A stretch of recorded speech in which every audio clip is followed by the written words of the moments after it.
Hey, hey, movie maniacs. My name is Sky, and that dude on the other side of the screen is my brother, Dusty. Dusty, out from the movie Saint. Of course, we're talking about The Saint today, an old 1997 classic. Val Kilmer's character of Simon gets dressed up as a ton of different characters. Which of his various characters is your favorite? I think the, the guy that was playing the gay guy inside of the airport talking to the Russian guys for the very first time. It was just enjoyable to watch. It was really fun, and the way he gets up and says, "Let me go ask her," and he goes up and talks to this old lady. That whole scene was rather fun. That was I guess the fun scene. But as far as dress up, probably the very first guy, the Aussie. The Aussie guy with the suit on that changes temperature and stuff. That was pretty cool. Yeah, with the gray hair and the mustache, Aussie. Yeah. I see. Yeah, How my about you? favorite. I guess I mentioned it last in the last episode when we talked about doing this one. I said the visual that I always get from this is when he's dressed up as the old guy with the glasses, buck teeth, the reporter guy with the hair comb over. That's always like if you say the Saint, that's the first visual in my head is him looking at Elizabeth Shue's character saying, "I'm going to expose this scientist for a fraud." That's my favorite character of all of them. But I really like his handler, his gay German handler or whatever in the train station, like you said as well. Yeah, you always remember. I mean, it's easy to remember the comb over, like the strangly hair and everything. Yeah, he was a master of disguises too, and like his actual language and being able to say things differently, different accents and stuff. Really good, and it was really enjoyable. So, what do you think? This was made many years ago. Actually, I graduated in 1997, so this came out right when I was graduating high school. And when I first watched it, I was like, oh, this thing is phenomenal. And then watch it over and over again. I've seen it many times. I would say probably about a dozen times now I've seen it, give or take. But what are your thoughts? What's your thoughts about the movie now, so many years later? I never enjoyed it as much as you did. I did have fun with the movie. Val Kilmer's great. Elizabeth Shue is great. The Bad Russians, they're fun to watch, and you want to see them lose in the end, right? So, a lot of really good elements to it. But I didn't remember this from prior, but watching it this time, it's almost 2 hours long, and it just felt too long, too slow, a little boring at times, not as much action, and not as much like espionage, kind of like, not that he's a spy, but he's so smart. There should have been more elaborate like traps or things for him to go into to do, to really to show his spy, his disguise strengths and everything, So I really did not like it nearly as much as I hoped I would. And I found that they did a lot of development between Val Kilmer and Elizabeth Shue's character. Like they did a lot of development between them, and obviously it plays out. That's how I guess they fall in love. But yeah, there was some points where it's kind of like, okay, I'm not. It's not keeping my interest very much. Even some of the chase scenes seemed a little drawn out, a little too long. Um, I could absolutely see that. So they probably could have cut out maybe at least 10 minutes, maybe. But in all, what would you give this grade? Man, just to hit on what you said real quick before I give my grade, they can easily cut out the entire scene when he falls in the water and then they go into the prostitutes building. That entire scene could have been cut out. They could have just gone straight into the tunnels and then met that whatever espionage fox woman, whatever she was. But my grade, unfortunately, it's a D plus, and the reason why is because I wouldn't really recommend anybody to watch this. And if you want like a better spy or even a heist movie, I made a quick list. Better heist movies or thieving movies: Ocean's 11, The Italian Job, Reservoir Dogs, The Usual Suspects. Watch all of those over this. A better spy movie would be like Kingsman, any Mission Impossible movie, especially Fallout, and GoldenEye. So because there's so many better movies that kind of did what this did, it's a D plus because it is enjoyable. You like watching Val Kilmer and Elizabeth Shue, and like you said, the relationship between the two of them. You do see a relationship blossom and develop between the two, and I really did appreciate that aspect of it. You had a really good couple lists there. One for the spy movie, and then two for if it was espionage or it's really I think really good lists. I would say for me, after watching again, for nostalgia's sake, I'm going to give it a B minus.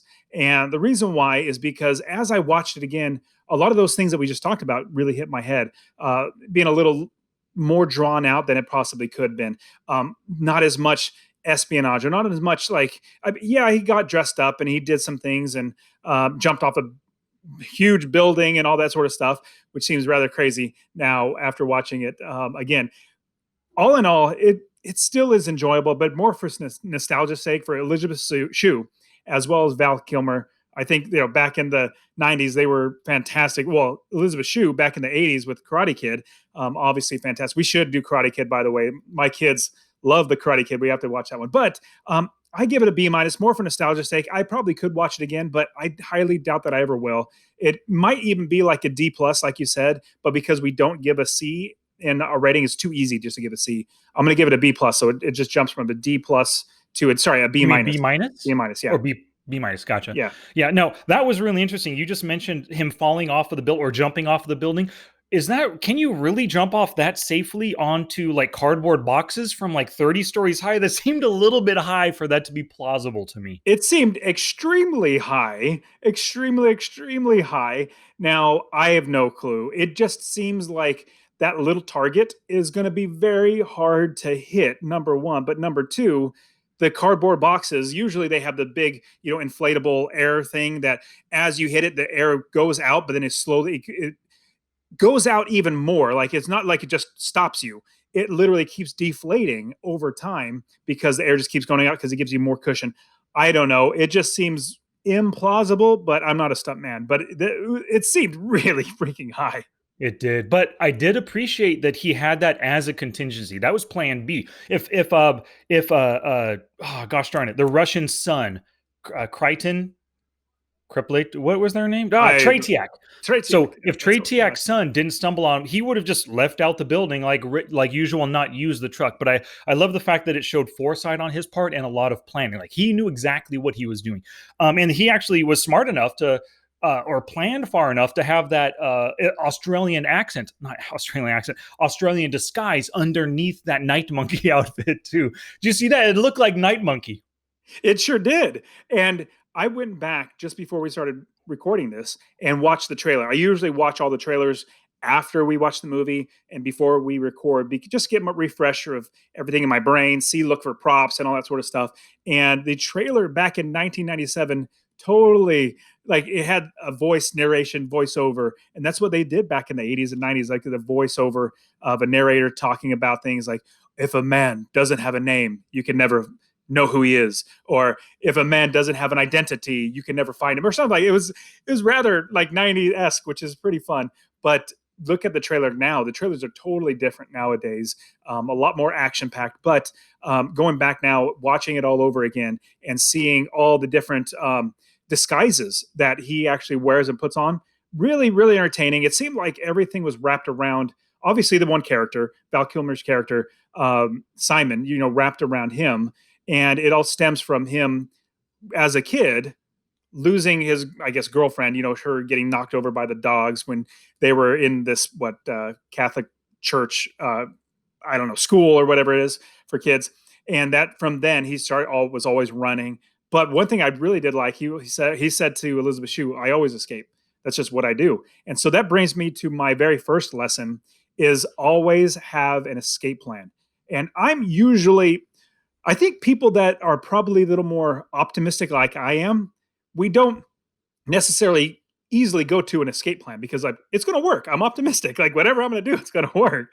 And so I'm not pessimistic to think I should just go ahead and create an escape plan and two and three and four. But this movie definitely shows you should always have at least two, if not more, escape plans. Like, you have, option one, two, three, or, whatever contingencies you're going to prepare in advance for it. So that's my first lesson is always have multiple escape plans. Totally. I love that. And my guess is if anybody is actually thinking of committing a crime like robbing a bank or something, they're not thinking like Simon in this movie or like guys at Ocean's 11. You know what I mean? They just think straight up, we're going to get in there, show the gun, get the money, and book. That's all that they think. But you're right. Have an escape plan for sure. Now, that brings up just a small question. Do you have an escape plan for your house? Like, what if all of a sudden your kitchen catches on fire and you can't put it out? Do you know where you're going? Does your family know where they're going? That's a good idea. And no, we don't. It's basically the only thing we have is somebody's trying to break in. Everybody runs to our bedroom, the master bedroom closet. We have a shotgun in there. I have extra ammo inside there. I also have guns throughout everywhere, so hidden. So I know where they are, and I can definitely get to them really, really quickly. But as far as escaping out of the house, our windows are basically at the highest is like maybe 3 foot high. So they're pretty big windows. So we can literally open up any window and jump out. None of them are actually have bars on or anything like that. But that's a good thought. And practicing that too, not just like one time or two times, constantly practicing it. So it's like muscle memory. Something bad happens, we run. I mean, this is what we go do. And we all know where everybody's at rather than like, where is it? Where? So that's a good thought. I'm definitely going to have to put that into effect as a family. Yeah, I agree. I got to do the same thing, and that's just a practical application of your lesson from this movie, Escape Plan. My first lesson is don't take a job just for the money, right? Especially from someone who you just stole from, and now he wants to hire you to steal something else. You know he has it out for you. He hates you. He hates the fact that you pulled one over on his son and all of his goons and stole whatever that chip was that you stole. Once you complete this next job, or it could just be a ruse to get you to do the next job, so they know where you're going to be. Don't ever fall for something like that. I mean, it was just rather silly. And so that's my money money quarterback. So I'll skip over my second lesson, but go right to my money money quarterback is you already know that this is the bad guy you just stole from. You know he's a bad guy. You know he's killed people. At least he understands that this is not a good dude that you want to be around. If you just stole from him lots of money, don't go and show your face ever. Actually, I take that back. Never show your face to anybody that you stole from. And eventually they could figure out that you are that person. So they didn't even know who he was until this actually happened. And so that's all it was about. And here's another thought: never steal anything in general for somebody else. And the big reason why, you're expendable and you're a loose end. And we know that from many other movies, many other spy or killer movies, or like, army type movies. If you're expendable and you're a loose end, you like the term loose lips sink ships. That's what they always know. And so they're going to get rid of their loose ends so you can't tell on them. So if they don't know who you are, by you not showing up, you're actually going to be fine. So that's my Monday morning quarterback. Don't take stupid jobs like that. That's a really good point. I love that one. You mentioned your Monday. My Monday morning quarterback is, why are you bringing out the dogs when the girls escaped their dorm room in the dorm, right? Or like if they escaped their dorm room, yeah, take the dogs outside. Give the dogs one of the girls' pillows so they can smell what the dog looks like. Then go hunt them outside. But if they're inside the dormitory, what do you need dogs for? Freaking stupid, man. And that's what caused that little girl, Simon's girlfriend or whatever, to die in the beginning, to set him on his life's path. So just a stupid plan by that priest. And if you have a dog like that, keep him on its leash. If you see the kids, the kids are right there. Hold the leash. Kids, get down. You don't let go of the leash. Like that. Yeah. So all that was just rather silly to see that priest would actually do something like that. But it's sad. He obviously blames himself. And as we watch the movie, see how it plays out. And he's always thinking about that. Like it always goes back to that. Yep. What did you think about the dynamic between Val Kilmer and Elizabeth Shue? I thought they came across really well on screen. Yeah, they were great on screen together. I really enjoyed seeing them. I love Elizabeth Shue and everything I see her, and Val Kilmer too. So when you get two actors that you really respect and you love their work, it's great when they come together and they have that chemistry between them. Like you really do feel. She seems like really she's really smitten by him. A lot of the things as they're talking, she seems like she's out of breath. And I'm wondering if that's kind of like on purpose for her character to be so smitten with Simon the way she is, to kind of help to explain how they fall in love so quickly. And she being a blonde, I guess like the little girl, that's one of the things that that past experience with that little girl dying helps him kind of connect quicker with Elizabeth Shue as well. But I do have a question. I went to school. I started my degree was going to be in mathematics. I dropped that because it was no fun.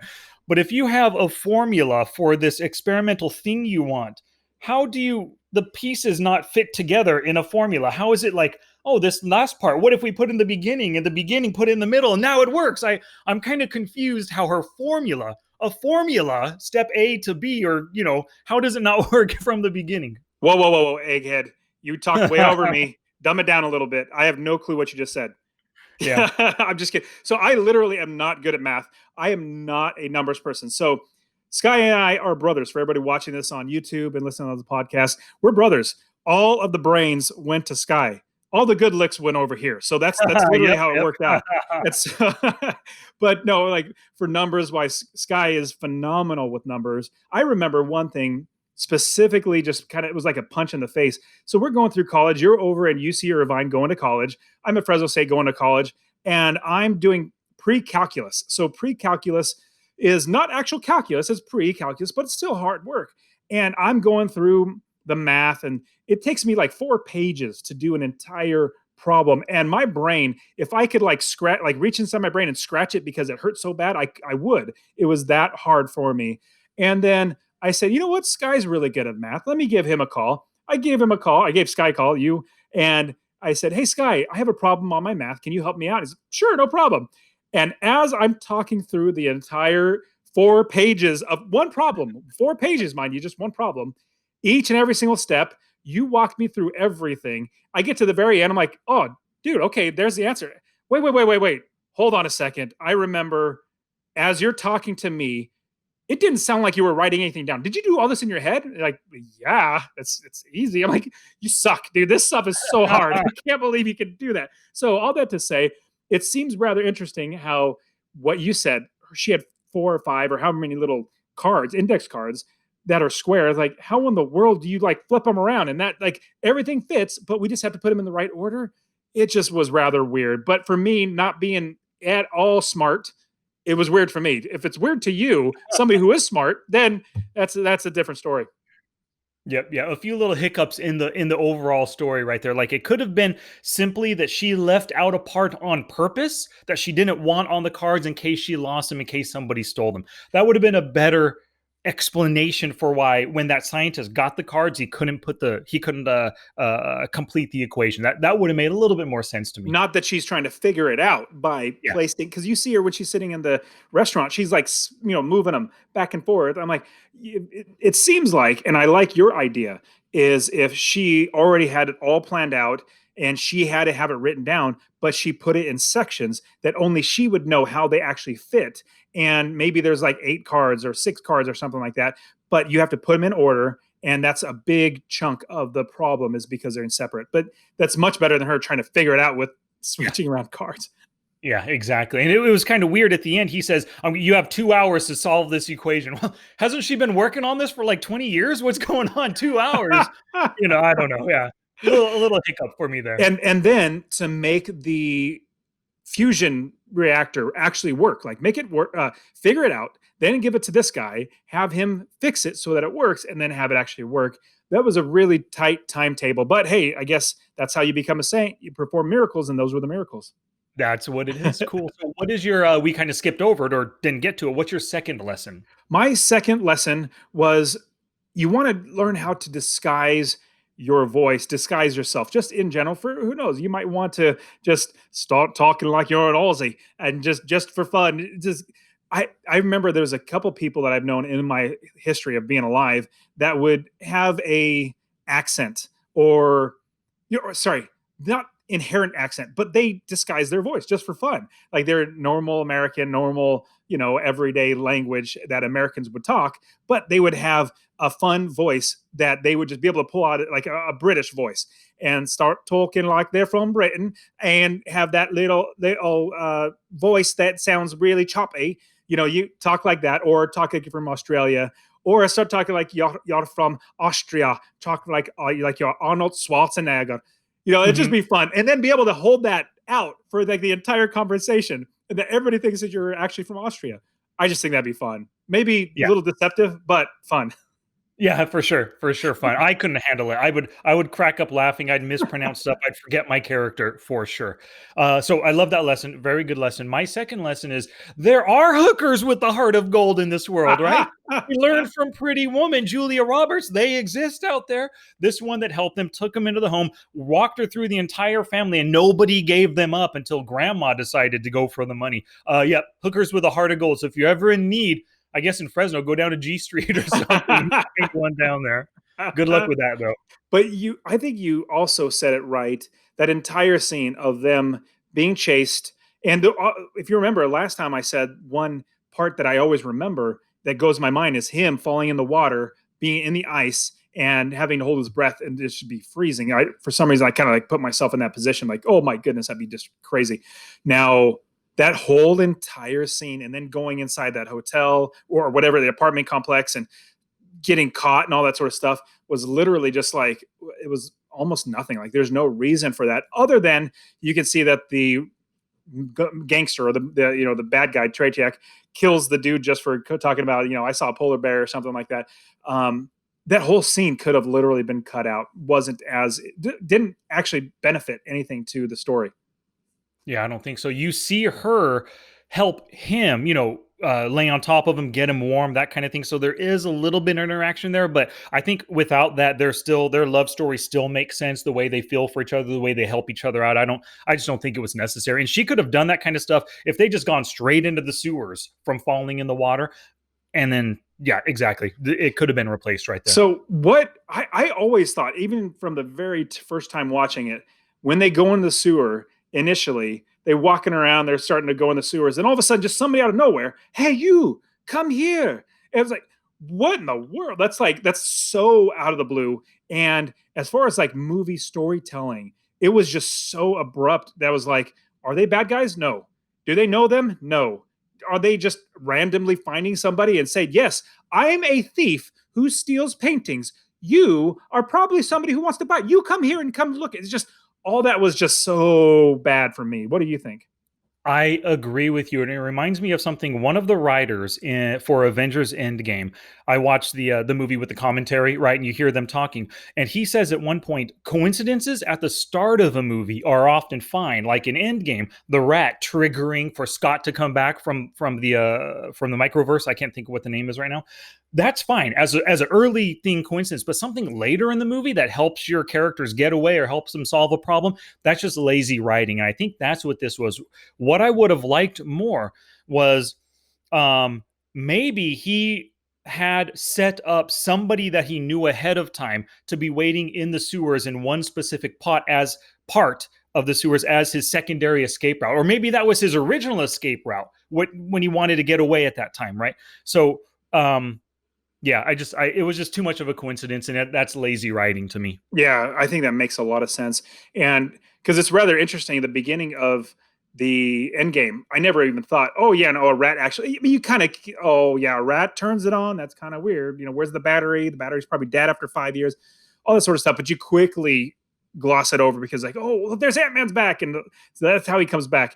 You quickly gloss over that. So I completely understand that thinking that if it helps your character out of nowhere, it's just like, I don't know. So what is your prop that you would like from the movie?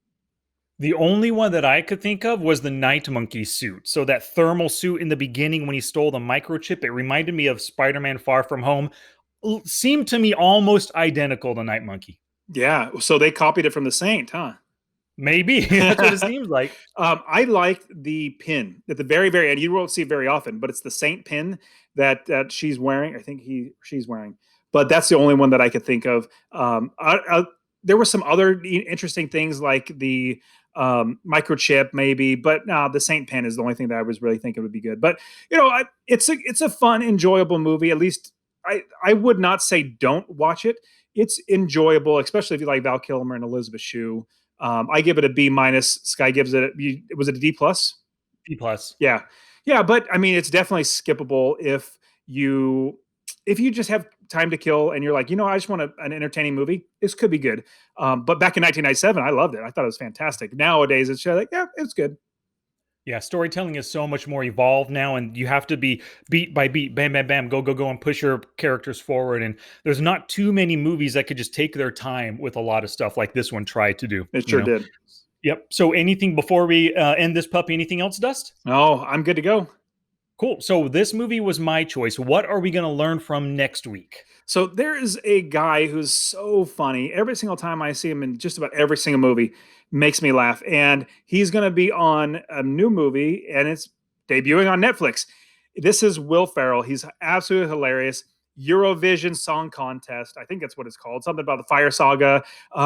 Anyways, it looks rather hilarious. And it looks fun. And I like Will Ferrell and whatever her name is. I can't remember her name. But Rachel McAdams. Yeah, yeah. So I think it's going to be a good movie. What do you think? You want to watch that?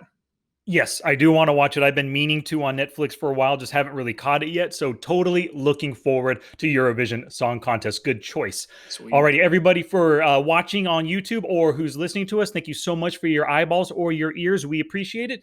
You heard what we think about The Saint. We want your thoughts. So visit the show notes page, watchandlearnpodcast.com/The Saint, and leave a comment at the bottom right there. Alrighty, once again, my name was Sky, And I'm Dusty. and we will return next week with Eurovision Song Contest, the Fire Saga.